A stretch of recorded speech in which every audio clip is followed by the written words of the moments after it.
Jaya Radha Madhava Kunja Bihari.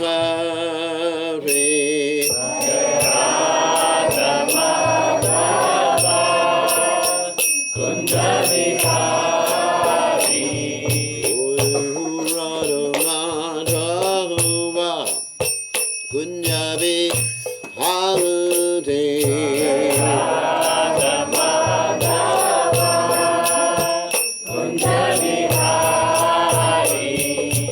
Gopinana Vallabha Girivarudade. Jaya Gopinana Vallabha Girivaradhari. Gopinana Vallabha Girivarudade. Jaya Gopinana Vallabha Girivaradhari. Sudanandana Braja Jana Ranjana. Nandana Braja Jana Ranjana. Sudanandana Braja Jana Ranjana. Nandana Braja Jana Ranjana. Gunate Rabanachade. Gunatira Vanachari. Amunate Rabanachade. Gunatira Vanachari. Jai Radha Kunja Bihari. Jaya Radha Madhava Kunja Bihari. Jai Radha Madhava Kunja Bihari. Radha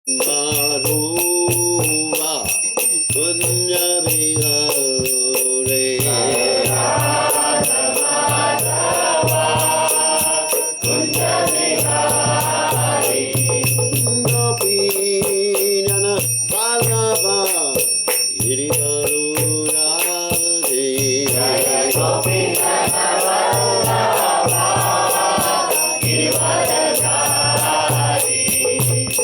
Gopinana Vallabha Girivarudade. Jaya Gopinana Vallabha Girivaradhari. Sudanandana Braja Jana Ranjana. Nandana Braja Jana Ranjana. Sudanandana Braja Jana Ranjana. Nandana Braja Jana Ranjana. Gunate Rabanachare. Gunatira Vanachari. Gunate Rabanachare. Gunatira Vanachari.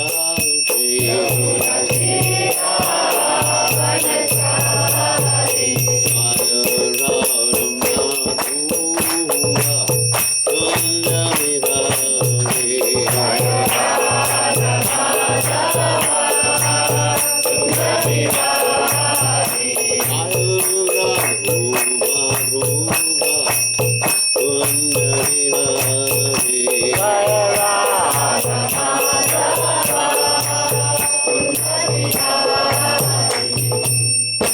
Jai Om Vishnupad Paramahansa Bhagavacharya Tata Sabashi Srimaha His Divine Grace Abhaya Charanada Bhaktivinode Goswami Srila Prabhupada Ki Jai.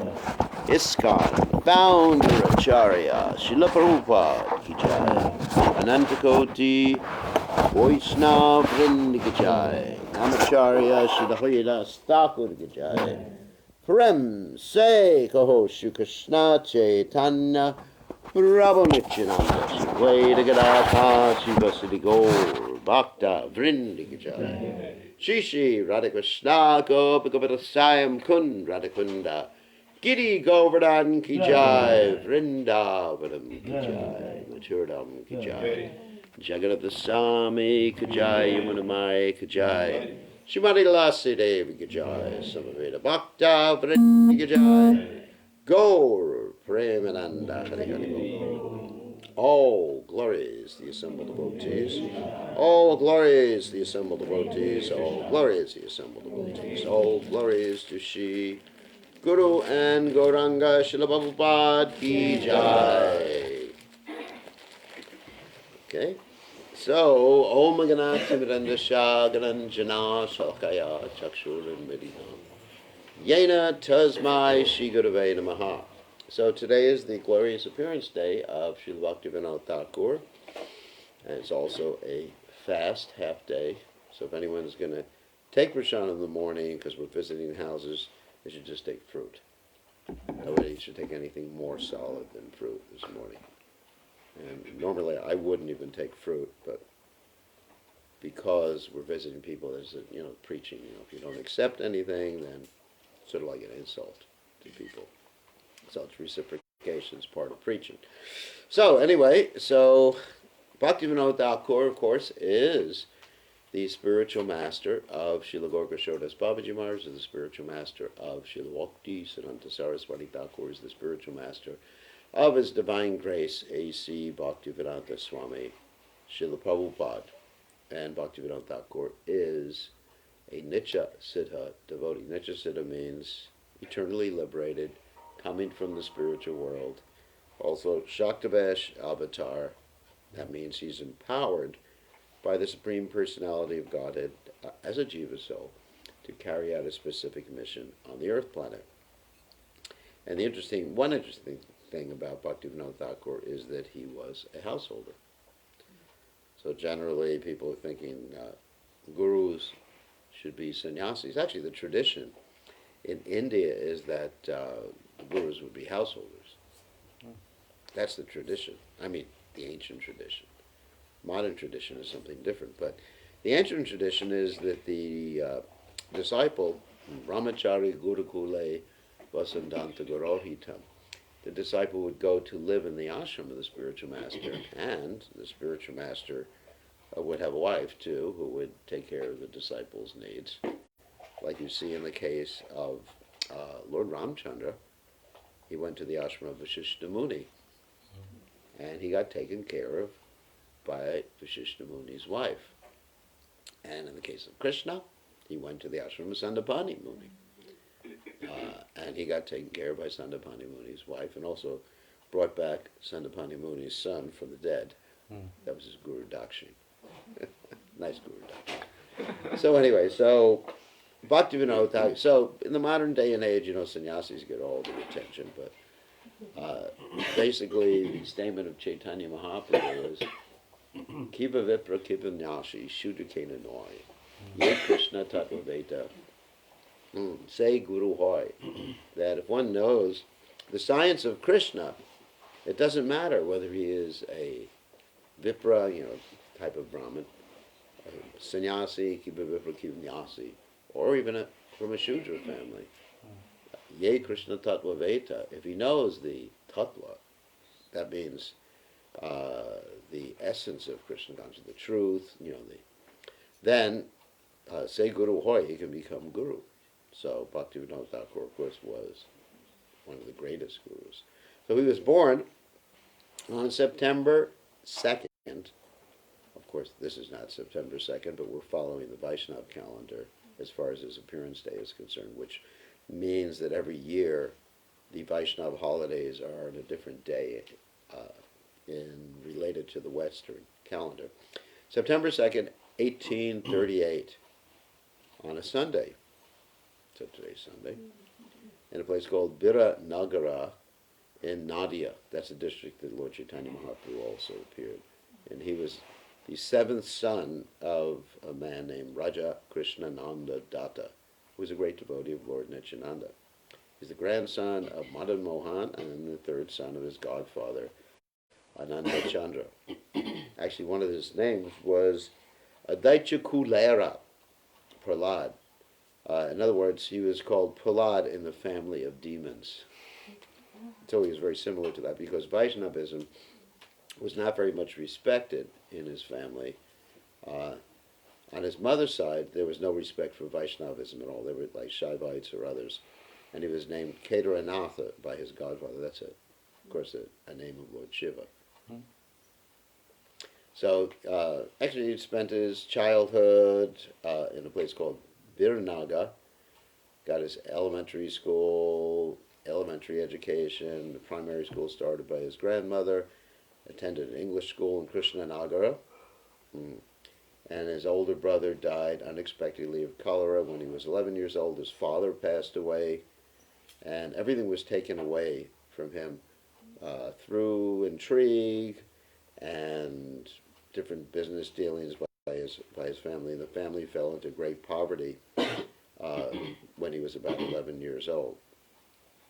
So his mother arranged for a marriage for him when he was 12.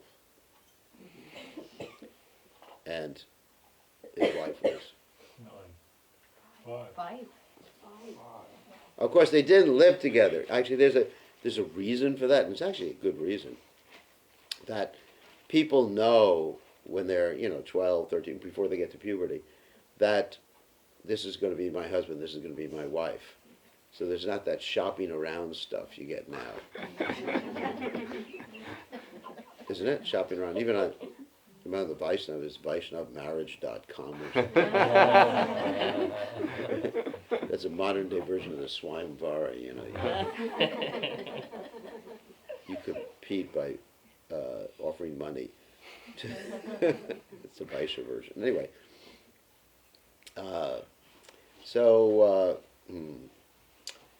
let's see. Actually, Bhaktivinode Thakur's uncle, who had mastered British education, he schooled Bhaktivinode Thakur in his home in Calcutta. This is why Bhaktivinode Thakur actually learned English very well. Let's see. And even by 13, he was helping a great literary person in Calcutta. His name was Kashi Prasad, in judging manuscripts and editing them, even at like 12 and 13. So there's a whole history. He became ill at different points. Very, very difficult childhood. He became ill. Family members died, and then there was even a Muslim there who predicted that Bhaktivinode Thakur would become recognized as a great devotee of Lord Krishna. He was what we call a soothsayer or a mystic. So at 18, he entered the university, and he was writing extensively in English and Bengali, and his essays were published in local journals. He studied English literature at that time and taught speech making to a person who later became known as a great orator in the British Parliament. He's only 18 or 19. He was a real genius. He composed in 1857 a 2-part English epic poem entitled The Poriad. An epic poem is like a long poem, like the Ramayana is an epic poem. It's actually the world's longest epic poem. And in this book, he described Alexander the Great, who came to India, actually, Bhaktivinode Thakur, when he was in the university, became very much attracted to Christian theology, and he found it much more interesting than Hindu monism or Hindu polytheism. In other words, he was a monotheist. He spent many hours comparing the writings of different English authors like Channing, Theodore, Parker, Emerson, and Newman. He gave lectures at the British Indian Society. He's such an educated person, on the evolution of matter through the material mode of goodness. And let's see. So he went to visit his paternal grandfather, when he got older, after his village got destroyed and everything like that. And his name was Raja Ballabha Dutt. And he was living as an ascetic in the Orissan countryside. So when he visited him, he actually told Bhaktivinode Thakur to visit all the holy places and later on preach Krishna consciousness. So at a particular time he was looking for a copy of the Chaitanya Charitamrita. It was the Chaitanya Charitamrita that actually enabled him to transfer his faith from the Christian theology to the Vaishnava theology. So as he read the Chaitanya Charitamrita, his faith increased tremendously in Lord Chaitanya Mahaprabhu. Of course, he's an interested devotee. This is a pastime. We should understand that. And he published a song about Lord Chaitanya known as Satchidananda Prema Lankara. And in 1869, he was serving as deputy magistrate under the government of Bengal. He delivered a speech on the Srimad Bhagavatam to a big congregation of prominent men from many parts of India and England. Then he was transferred as a magistrate, that means a judge, to Champarana, during which time his second son, Radhika Prasad, was born. And in Champarana, people used to worship a ghost in a banyan tree, which had the power to influence the mind of the local judge to decide in favor of the person who was worshiping the tree. It's pretty good. So he engaged, this is a famous story, he engaged the father of a famous girl scholar to read Srimad Bhagavatam under the tree, and after 1 month the tree crashed to the ground. And many people became faithful towards the Srimad Bhagavatam. Then he went to Jagannath Puri. So what happened near Jagannath Puri, near the capital of Orissa, which is Bhubaneswara, in the town of Kama of Nala, there was a great yogi named Vishikasena. And this Vishikasena could lean into a fire, then he didn't get burnt, and then he would rock back and forth into the fire and produce fire from his head. And he had two companions named Brahma and Shiva. I guess he was a guna avatar. He claimed to be Mahavishnu. And the kings of Orissa were under his control, and they were providing funds for construction of a temple, and they also sent him many women with whom he enjoyed Rasa Leela pastimes. And also, he declared that he would drive the British away from Orissa, and he himself would become the king. And he circulated all these statements around Orissa. The British didn't like this. And they drew up arrest orders, but nobody in Orissa had the courage to act upon these orders. So they all were afraid of him. So then the district commissioner for Orissa requested Bhaktivinode Thakur to bring him to justice. Bhaktivinode Thakur went to him, this Vishikasena, and Vishikasena showed some powers and informed Bhaktivinode Thakur that he knew well who he was and his mission, but that since he, Bhaktivinode Thakur, was a devotee, he better not interfere with him. He said, "You're my devotee. I recognize you." And Bhaktivinode Thakur, being very much a gentleman, he said, "Well, you've accomplished a lot in yoga, and please come to Jagannath Puri to take darshan of Lord Jagannath." And this yogi said, "Why should I come to Lord Jagannath to see Lord Jagannath? He's only a piece of wood. I am the supreme in person." And so when he said that, Bhaktivinode Thakur became instantly furious and arrested the rogue and brought him to Puri and threw him into jail, where he was guarded by 36 Muslim constables and 72 policemen day and night. Brahma and Shiva avoided arrest by claiming they had been forced by him to do as he had done. So they had an excuse. Brahma and Shiva. I don't know. But later on they were arrested, actually. And then the trial lasted for 18 days, and thousands of people gathered outside of the courtroom, picketing and demanding the release of God. Actually, you've seen that in India recently. There were people there was a man who was convicted, and people were just like outside the courtroom rioting and everything. Let God go. Let God go. Yeah, he's gone. And so this yogi was actually utilizing his mystic powers to torture the children of Bhaktivinoda Thakur and Bhaktivinoda Thakur himself. So on the sixth day of the trial, Bhaktivinoda Thakur's second daughter became very ill and nearly died. But in one day, she completely recovered. Bhaktivinoda Thakur knew it was the power of the yogi. And his wife said, you got to stop this. Let the yogi go. Our children are more important. And Bhaktivinoda Thakur said, this is a quote, "Let us all die, but this rascal must be punished." And the court and the yogi the next day announced that he had shown his power and would show much more. He suggested that Bhaktivinoda Thakur should release him at once or face worse miseries. And on the last day of the trial, Bhaktivinoda Thakur became so ill from high fever and suffered exactly as his daughter had done for the whole day. But Bhaktivinoda Thakur dragged himself into court to pronounce the man guilty and sentenced him only to 18 months. Because the only law that he had broken was political conspiracy.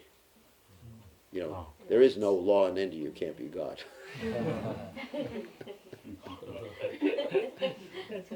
I don't think there's a law anywhere.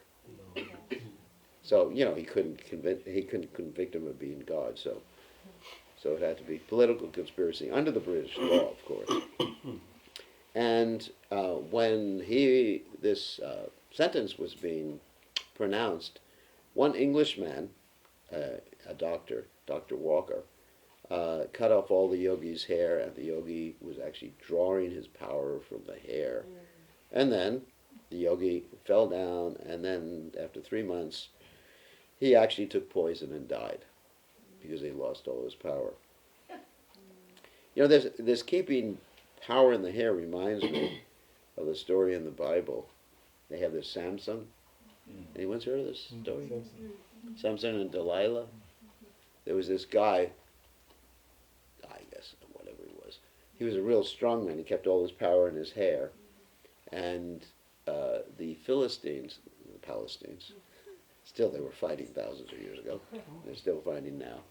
They actually had a plan how to make him powerless, cut off his hair. But the only way they cut off his hair was getting close to him to cut off his hair. So they enlisted the help of a young girl called Delilah. You ever heard of this story? Oh. And she came up to him and said, "I love you." And when he wasn't looking, she cut off his hair, and then he was made powerless. Later on, when he was in jail, his hair came back and he would smash the whole palace. You remember that story? Nobody remembers the story. Anyway. Goliath. No, that wasn't Goliath. Samson. Goliath was a demon. This guy was a good guy. No, didn't Samson fight Goliath? Was it? No, it's David. David. You got the wrong story. And so the yogis, they sometimes keep the power in the hair. So anyway, he showed his great Krishna consciousness by doing that. Bhaktivinoda Thakur, and he showed about the yogis. So then 1877, he had another son, Varada Prasada, and he was naming basically most of his sons with the name Prasada, which means mercy. Doesn't mean prasadam. And then in about 1878, he took Pancharatrika initiation from Bipini Vihari Goswami, which is interesting because actually his guru, his substantial guru, was Jagannath Das Babaji Maharaj. And Jagannath Das, you may ask, but Jagannath Das Babaji Maharaj is his Siksha guru. So our line is actually a Siksha line. So Siksha is considered more important than Diksha. That's why all of us are connected directly to His Divine Grace A.C. Bhaktivinode Swami, Srila Prabhupada, through his Siksha. He's the predominant instructor for all of us. And we may have other Diksha gurus, but Siksha is more important than Diksha. So Bipini Vihari Goswami was from a line of spiritual masters, a bona fide line from the Janava Devi, who is the wife of Lord Nityananda. Then his seventh son, Lalit Prasad, appeared, and in 1881, Bhaktivinoda Thakur began publishing a Vaishnava journal named Sajjana Toshini. Then he visited Mathura and Vrindavan in 1866. There he met Jagannath Das Babaji Maharaj, who moved there every 6 months between Navadvip and Vrindavan. So meeting him, Bhaktivinode Thakur accepted him as his eternally worshipable Siksha Guru. And Bhaktivinode Thakur also dealt with a gang of dacoits in Vrindavan known as the Kanjaharis, who robbed and killed pilgrims. Let's see. Oh, there's a lot of information if we don't have time for everything.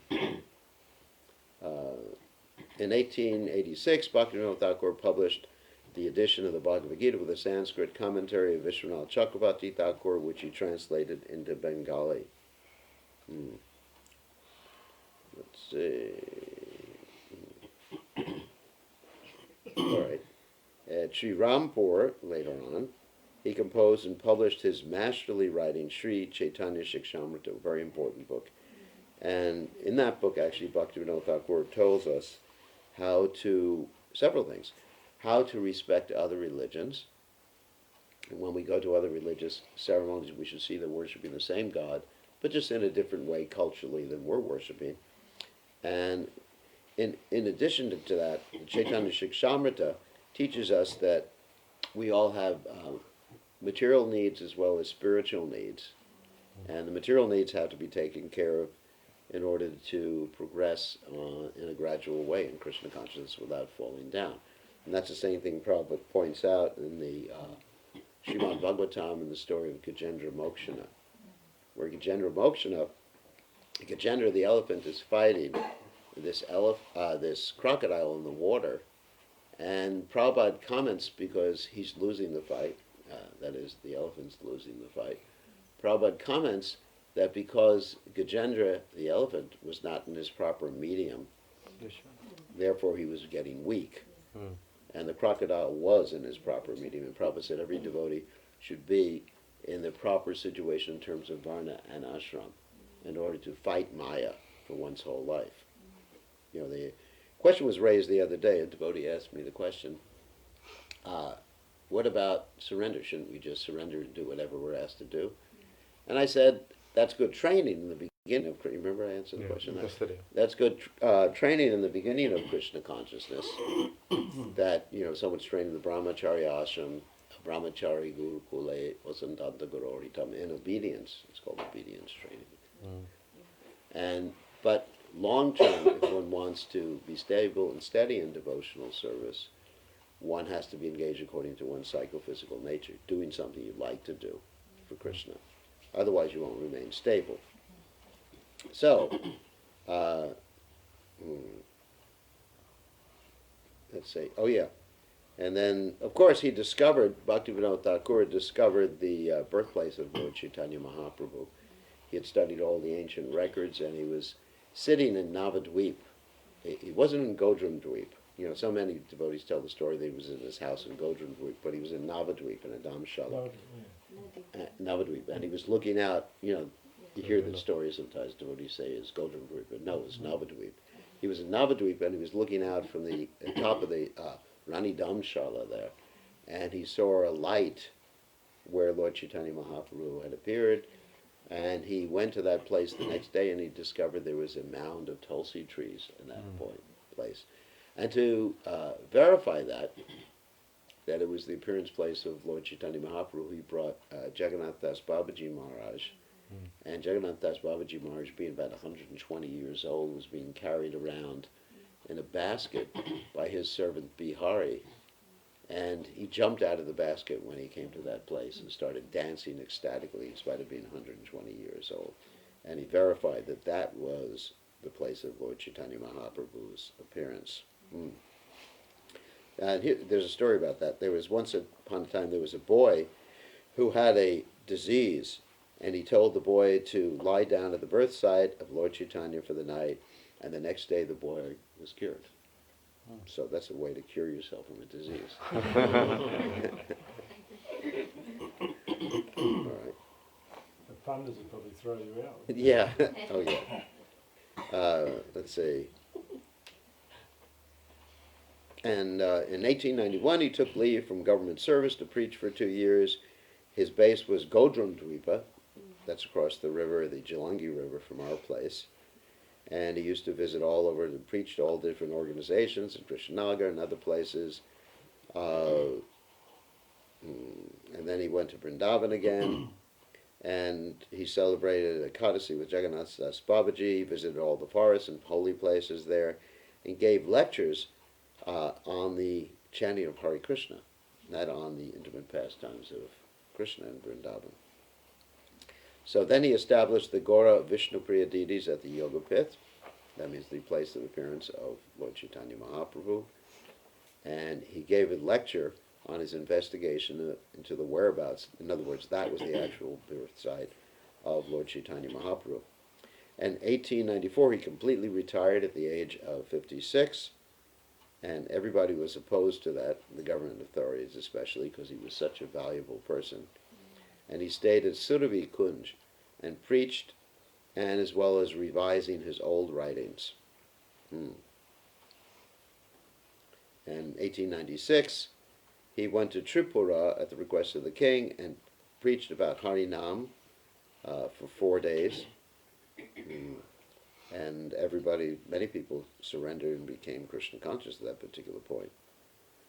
And let's see, in 1896, he also sent out a small booklet written in Sanskrit to Sri Gauranga Lila Smarana Mangalostram, with a commentary by Srila Vishwanath Chakravarti Thakur, and he wrote an introduction to it called, in English, Sri Chaitanya Mahaprabhu, His Life and Precepts. And this book was actually distributed all over the world. So Bhaktivinode Thakur was basically, in the modern day and age, the first big book distributor. It was later found in McGill University in Canada. Gopal Krishna Maharaj actually found it there when he was in the university. He was studying in the university, and that's one of the things that made him Krishna conscious. It's interesting. Let's see. Okay. And then, as far as his daily life was concerned, he was very, very strict. He never went to any theater performances. He didn't even allow a harmonium in kirtan. He was so strict. He never had any debts. So his daily schedule is as follows. He would wake up. Actually, he would wake up at 10 o'clock in the night. He'd go to sleep at 8 o'clock, or not sleep. He'd rest at 8, get up at 10, work all night, and in the morning he would take a little milk and some rotis for breakfast, and then go to the court. And actually, he saw people in the morning preach to people between like 8 and 8:30. He took like a half-hour nap somewhere in between. At 10 o'clock, the court began. At 1 o'clock, the court was finished, and he was such a efficient court justice that he did all the work in a half a day. And then he'd come home and bathe and refresh. At 2 o'clock, return to the office. 5 p.m., return and translate works from Sanskrit to Bengali. And then take his evening bath and meal of rice, a couple of rotis, and a half quart of milk. And that was it. And he always kept a watch. In those days, a watch meant a pocket watch, not a wristwatch. And he was very punctual. So devotees should learn from that. And I try to do that too. He was very charitable to the brahmanas and to every other caste, of course. Never showed any pride. And he never accepted gifts from anyone. He even declined all the honors and titles that were offered to him by the government on the grounds that they may stand against his mission in life. He was very strict in moral principles, avoided luxurious life. He would not even chew betel. Remember, in Bengal, everybody chewed betel. He disliked theaters because they were frequented by public women. I mean, unchaste women, not necessarily prostitutes. He spoke Bengali, Sanskrit, English, Latin, Urdu, Persian, and Orient.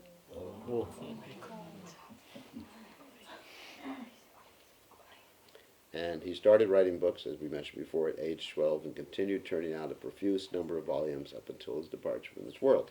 He's perhaps the most prolific author that we have in our history, And not only books, but also songs and many song books that he composed. I mean, he was a musician, he was a poet. Everything he wrote works in English too. That song Sharagrahi Vaishnav. So anyway, we're very proud to have him or be members of his disciplic succession. He's a great personality. So anybody have any questions about Bhaktivinode Thakur? Questions? Why do they have to go through so many difficulties in life? Why isn't it? Because that proves that he's a hero. It's just like glorifies the devotee. Like Prabhupada went through so many difficulties. You find this is a common thread in the lives of devotees, great devotees. Those who were not so great didn't have to go through so many difficulties. I didn't have to go through any difficulties. Anyway, but great devotees, no, Krishna does that to glorify the devotee's determination. And also you should understand that because these devotees are absorbed in Krishna, what you would perceive as a difficulty, those things are not difficulties for them, because they're on a higher level. They're absorbed in Krishna. They just take those difficulties as challenges and opportunities, rather than something that's, discouraging or getting angry at the Supreme Personality of Godhead. So that's a pure devotee. They just see that Krishna is sending these. And also they see the difficulties being sent by Krishna. And therefore you have someone like Queen Kunti, who is asking for more difficulties. She said, Tatra Tatra Jagat Guru. Again and again send these difficulties. So apunar bhavadarshanam. So that we will not see repeated birth and death in this material world. So pure devotee not only accepts the difficulties, sometimes they ask for more difficulties. Prabhupada said we should not pray like that. Because Prabhupada said the material world is miserable enough as it is. So don't say, my dear Krishna, send me difficulties so I can remember you. I pray the opposite. Please, Krishna, don't send difficulties so I can remember you. So, there's so many instances in Bhaktivinode Thakur's life. I mean, there was poverty, there was disease, his first wife died, and so many challenges that he had. But there's no instance of him being discouraged, depressed, always enthusiastic. Utsahan nisjaya daryat tata karma pavartanat. You know that verse? No? You should learn. Upadesham Rita. You understand? Utsahan, enthusiasm. Nisjaya, patience, determination.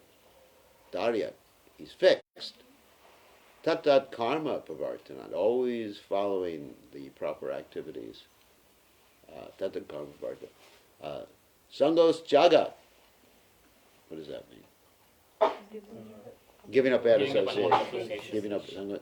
Satovrate, following the footsteps of the great devotees. Prasiddhiti, Sabirvakti, prasiddhiti. That means this way you make advancement. These are the positive aspects. And then, of course, then you got the negative stuff, ajahara, prayasa, shapa, japa, niyamagraha, janasangas. So it's interesting you have this janasangas there in what you should avoid. And even in the positive verse, you have avoiding bad association. Sangas jagat, same thing. Sangas jagat, janasangas, as things you should avoid are in both verses.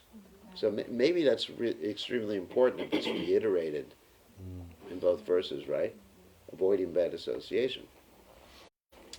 Bad association is actually people attached to material things, or not devotees, people opposed to Krishna consciousness, and people attached to people who are attached to material things.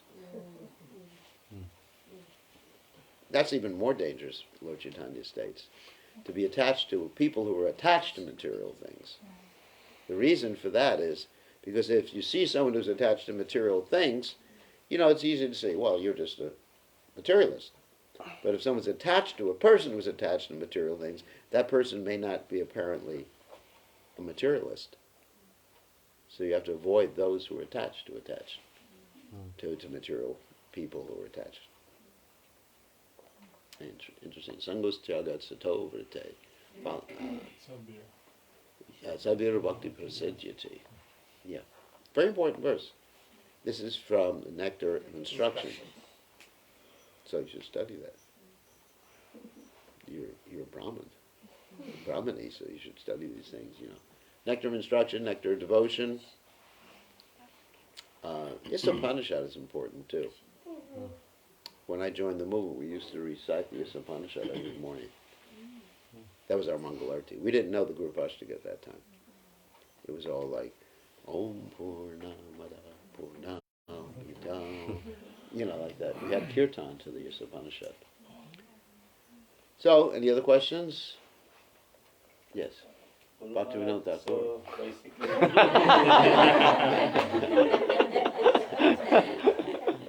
Maharaj, can we say that we were originally all pure souls, and then We are still pure souls. yeah, and after coming in contact with these three modes and being conditioned by them, then Yeah. we got all polluted. The soul never gets polluted. I mean, the material body. Yeah, the soul never gets polluted. It's just that we think we're connected. The soul is always pure. But because of the contamination of this material world, the soul becomes an illusion, thinking it's not pure, thinking it's part of the material world. It's just like, I often give the example of that film, The Matrix. You understand? Neo. He's the one. He's the one. Yeah. Neo. Yeah, yeah. N-E-O. Yeah, it's backwards. Well, anyway, it's interesting. So, in this film, they showed someone, although they showed everybody was absorbed in illusion because they were connected to a computer in virtual reality. Virtual reality means basically that people are connected, just like we're connected. I mean, for example, in this particular film, people were plugged into the back of their heads. The nervous system, the brain was connected to the computer system. But it's the same for us, because instead of being plugged in the back of our heads, we're plugged in. Actually, the optic nerve does go to the back of the head. That's true. And so we're plugged in, these different senses, the eyes, nose, the ears, the tongue, they're plugged into the brain, just like in this film, right? And we're receiving all our information from this stuff that's plugged, the senses that are plugged into the brain. And we're perceiving things being filtered through these senses. And the senses and the brain and the mind are influenced by the three modes of material nature. So all that information being filtered, first from the senses, then the brain, then the mind, makes its way to the soul. So you got several filters there. And the soul is perceiving this filtered information and thinking it to be reality. Just like in the Matrix. So then you take the red or the blue pill was the one? I forget. Anyway, then you take the red prasadam, the chili peppers, offered to Krishna, and then it clears you up, Then you begin to see reality. Just like Krishna says in the Gita, when it's like the sun rising in the morning, when one is enlightened by the knowledge, then it's like the sun rising in the morning. So gradually, the illusion starts to dispel, like the fog, Niharara Bhaskara. Anyway, that's also a description in the Bhagavatam, that when the sun comes up in the morning, it burns off the fog, and gradually you begin to see things. Wow. Otherwise, you're just seeing fog. I mean, I've had that experience in India, sometimes during the foggy season. It's January, actually. January, you get in a car and you're trying to go to Dili, and all you see is fog in front of you. Really, I mean, it's this close. You can't see anything even this far away, and the guy still keeps driving the car. It really makes you dependent on Krishna, doesn't it? So that's really what the situation we're in right now. Because we desire to forget Krishna, then we get put in illusion. It's just like if you desire to go see a movie, then you get put into the illusion of the movie. Voluntary illusion. Yeah. I mean, you pay for the movie, you say, I'd like to go to see this movie, and you go to see this movie, and for the next 3 hours, or 2 hours, or however long, 90 minutes, whatever the movie lasts, then you're put into illusion. And you may even be angry that someone brought you to the movies. But you're stuck there for an hour, 2 hours. And then when you get out, actually, I experienced that when I was young, because we went to the movies all the time. When you get out and you're in the sun, it's just like, huh? Where am I? You ever experience that when you get to the movies? You know, it's real dark inside. You have a while adjusting yourself back to reality again. So anyway, so right now we're in a movie that's being projected upon our senses and everything like that. And actually, we're not in this world. We're transcendental. But the body's here. And because the body is here, it's, this is reality. It's not something that's unreal. But the body is here, and we're thinking we're here because of this connection between, which is the subtle body. The subtle body is the connection between the gross body and the soul. Mind, intelligence, and false ego. The gross body is Pancha Mahabhuta, the 5 gross elements, earth, water, fire, air, ether. And so because of that connection, we're thinking we're here in this room. And we are not. We're not in this room. No. No. Where are we? Where are we? We're a spirit soul that's somehow or other connected. It's a movie. It's a movie. It's actually a complete movie. Like they used to talk about how you could have smell-o-vision. You ever hear about that before? Like you go to a movie. Sometimes in the movies, actually, they do spray something. So Yeah. They used to vibrate the seat. yeah, the seats vibrate and spray. Some smell. Sometimes you wear 3D glasses and you see that the mouse and the all thing coming to you, they're going to bite you and you're scared and all that The thing. 4D, the 5D. Yeah, one time I went to Disney World with Jayapataka Maharaj. We were on a date. So no, he was going to see different rides from Mayapur, and I said, "Take me with you. Treat me, Maharaj." So we went into this one ride where not only do you put on these glasses, but the whole cabin shifts from side to side. I was getting ready to throw up, because of that. I had to just take the glasses off, because I was getting nauseous. But it, really wasn't a problem. So it's the same thing in this world. We're getting nauseous or attracted or feeling pain. But the pure devotee, like Bhaktivinode Thakur, he realizes that it's just an illusion. The connection is an illusion. Not that the material world's an illusion. He took the blue pill. Yeah. Well, he didn't have to take any pills. He was always detached. The material world is not an illusion. It's just our connection to it. Or thinking that we are actually part of this material world. The blue pill is the Krishna pill. Yeah. So, anyway, so as you become Krishna conscious, and because the reason we're in illusion is because we paid the ticket to go to the movie theater, so to speak. We didn't like the illusion outside. Just like in India, for example, India produces more films than any other country in the world. And the theaters are full all the time. Not very expensive, actually, a few rupees to get in. Because sometimes the life is so difficult. People want to go to a different life. So, because we didn't like Krishna, our life would have been too difficult for us serving Krishna. Isn't it? Because, if you don't like someone, if you want to be the center, it's really not pleasant to serve them. So Krishna said, all right, go to the material world. And you have this illusion. Krishna sent us to the movie theater, the smell-o-vision, touch-o-vision, suffer-o-vision. See how you like it.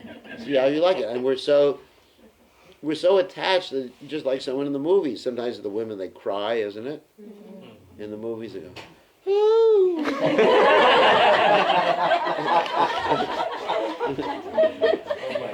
I see it. Haven't you seen that? The movies. The women in the movie or the women in the audience? The audience. The women in the audience. They're crying because it's some love story, and both the lovers have killed each other, like Romeo and Juliet. You don't need to spray. And they're so much absorbed in the illusion. And then if you try, you try to get them out of the illusion, and you say, actually the movie ends like this. They say you're ruining the whole movie for them. Isn't it? So if you tell someone that someday you got to die, that you're not the body, don't ruin it for me. Actually that's what happened with my brother. I tried to preach to him, my younger brother, Chotabai. So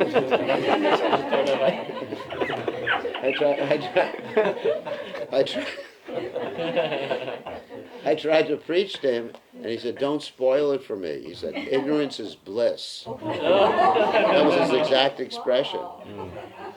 He said, don't spoil my life. So, sometimes we do spoil people's lives. Isn't it? You tell them about, this is the way the movie ends. Right? It ends with death. Well, we don't, even my mother, I talked to her, I said, Mother, one day we have to leave this body. She says, we don't talk like that in our family.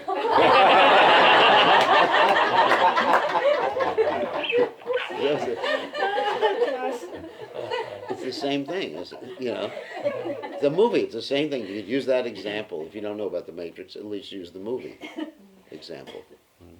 You can imagine you sitting next to someone and say, I know who did it, the butler did it. They get angry with you. You spoil the whole movie for them. Yeah. Actually, even they call that, when they write movie reviews, they call that spoilers. Yeah. Spoilers. Yeah, as a reviewer say, attention, spoiler alert. Yeah. You ever seen that? Yeah. So we spoil it for people. we should market ourselves. Attention, spoiler alert. All right. Actually, we should have a Pushpanjali. I didn't want to go too late this morning. So anyway, today, of course, we have initiation, which is very auspicious to have on Bhaktivinode Thakur's appearance.